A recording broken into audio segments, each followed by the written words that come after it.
Introduction. Why are there gigantic black holes in the depths of space? What would happen if a great chunk of space rock smashed into the Earth? When will the sun stop shining? Why do some stars explode and others fade away? How do astronauts prepare their breakfast on the space shuttle? The more we find out about space, the more questions there are to ask. This is the book to answer them. It visits our neighbors, the planets and their moons. It embarks on journeys into deep space, seeking out supernovas and pulsars, giving the latest information on rockets, satellites, and space probes. There are dozens of fascinating facts in this book.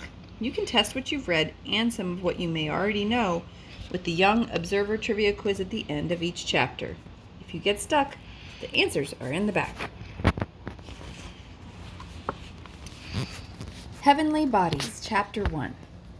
Red giants, white dwarfs, black holes, and galaxies, they are all out there, deep in the starry night sky. But what are they, and what do they look like? Read on to explore some of the mysteries that are lurking in the dark depths of outer space. Ancient Egyptian and Chinese astronomers looked up at the night sky and studied the stars with as much wonder and awe as we do today. But their understanding of space was very different from ours. A stands for astronomical units. In fact, it wasn't until 400 years ago that people began to accept that our planet Earth is round. Before this time, most people thought that the world was flat. The ancient Egyptians believed the night sky was the body of a goddess called Nut. Her star-spangled body arched over the earth. And that if sailors went on long journeys, they were in danger of falling off the edge. There's the sailors. Oh, there's the kraken. Or maybe a giant squid. Aristotle, the ancient Greek thinker, realized that the earth must be round as early as the 330s BC. He was watching an eclipse when he noticed that the earth was casting a round shadow on the face of the moon. Aristotle believed that the other planets and the sun all traveled around the earth. Galileo, the great Italian astronomer, studied the sky through the newly invented telescope and became convinced that the earth travels around the sun, not the sun around the earth. This went against the teachings of the church, and so Galileo was put on trial. Today, people are still arguing about outer space. The most popular theory about the creation of the universe is that it began with a vast explosion about 15 billion years ago. Cosmologists have named this the Big Bang Theory. After the Big Bang, the universe kept expanding and is still getting bigger today. Some cosmologists think that the universe will stop expanding and shrink back to nothing in the Big Crunch. But there's something called the Big Rip, and that's another scenario how the universe may end. Interesting.